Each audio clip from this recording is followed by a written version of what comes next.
Warangal municipal corporation ఎన్నికల ప్రచారంలో స్వతంత్ర అభ్యర్థి వరలక్ష్మి వినూత్న రీతిలో ప్రచారం నిర్వహిస్తున్నారు. బెలూన్ గుర్తుకే ఓటేయాలంటూ బెలూన్లు చేత పట్టుకుని విస్తృత ప్రచారం చేస్తున్నారు. బెలూన్లతో ఇంటింటి ప్రచారం నిర్వహించారు.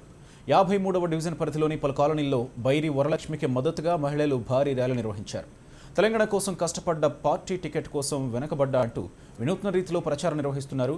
బైరి వరలక్ష్మికి మద్దతుగా ఆమె మామ బైరి కొమురయ్య ప్రచారంలో పాల్గొన్నారు. అవకాశం ఇస్తే డివిజన్ను ఆదర్శంగా తీర్చిదిద్దుతానని స్వతంత్ర అభ్యర్థిని చెబుతోంది. ప్రజల అండదండన మాకుంది కాబట్టి మేము ర్యాలీ చేస్తున్నాము.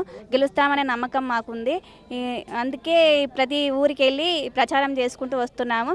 వాళ్ళకు రోడ్లు బాగు చేస్తాం, కాలువలు బాగు చేస్తాం, లైట్లు లేకపోతే లైట్లు వేయిస్తామని, వాళ్ళకి ఏ ఇబ్బంది ఉన్నా మేము చూసుకుంటామని ముందు బయట చేస్తామని మనమే చేసుకుంటూ బెలూన్ గుర్తుకు ఓటేసి మమ్మల్ని గెలిపించగలరని ప్రార్థిస్తున్నాను ప్రతి ఒక్కరిని. రెబల్గా మేము ఉన్నదానికి మాకు ప్రజల మద్దతుతోనే రెబల్గా ఉన్నాం.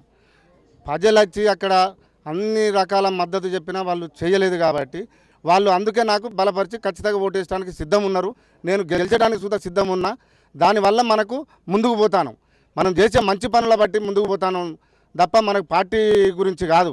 ప్రధాన ప్రత్యర్థి మేమే పబ్లిక్లోకి పోతాం కాబట్టి వాళ్ళ ద్వారానే పబ్లిక్లతోనే మనకు మద్దతు ఉన్నది.